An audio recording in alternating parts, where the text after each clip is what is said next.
The David that will slay the abortion industry Goliath.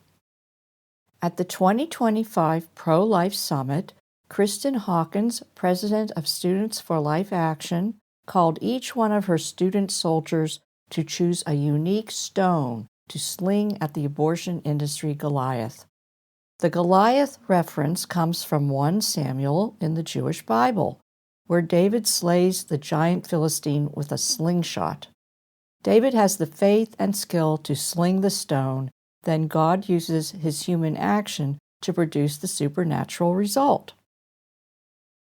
Verses in the Jewish Bible form the foundation of the pro-life cause, starting with Genesis 9:6-7 and moving through Leviticus 18:21, Deuteronomy 30:19, Isaiah 49:1, Jeremiah 1:5 and 22:3, Psalm 136 and Proverbs 24, and in many places in between, it's clear that Judaism is the original pro-life religion.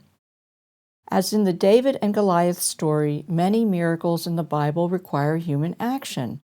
Another example is when Joshua steps into the Jordan River, causing the waters to recede so the Hebrews can cross.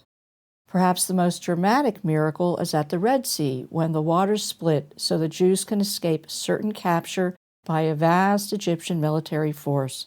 The Jews must walk out of Egypt and be at the sea before this miracle occurs. When Kristen challenges pro-life activists to act, she is asking us to take actions that God can use to abolish abortion in the United States and then around the world. We all know that a miracle is required, but do we have enough faith to act boldly to allow God to perform the miracle of which we all dream?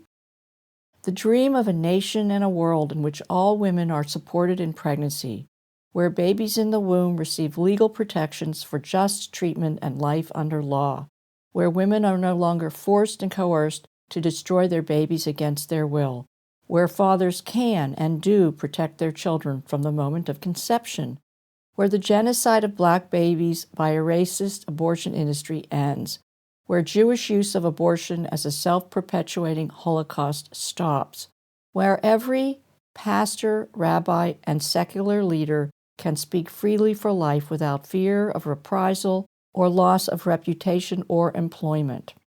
Legal eagles, political strategists, brilliant researchers, and scores of dedicated pro-life champions use their vast knowledge and experience to promote pro-life law, education, awareness, and pregnancy care services. We make important progress with each social media post, legal action, baby saved, and successful political maneuver in Washington, D.C. and in state capitals. Tragically, innocent babies continue to be legally tortured to death in the womb while we work. This painful reality frustrates those in the pro-life movement who have spent years fighting for incremental victories. To get federal legislation passed that will end this greatest human rights tragedy as soon as possible, we need a polled majority of Americans who acknowledge that the baby in the womb is an innocent human being who deserves the right to life under law. A majority who understands that torturing babies in the womb to death is morally wrong, dangerous for women, harmful to fathers, destructive to society, racist, genocidal, and evil. Strong polling will encourage pro-life candidates to run, get elected, and pass federal law that criminalizes torturing a baby to death in the womb of its mother.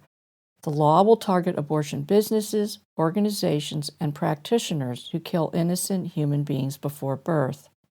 During the next 18 months, pro-life leaders have a unique opportunity to achieve this majority.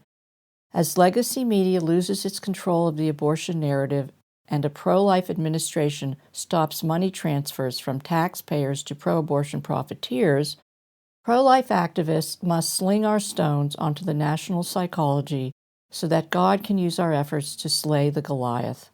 We must launch aggressive media campaigns that flood the entire country with intelligent, impactful images and thought-changing messages.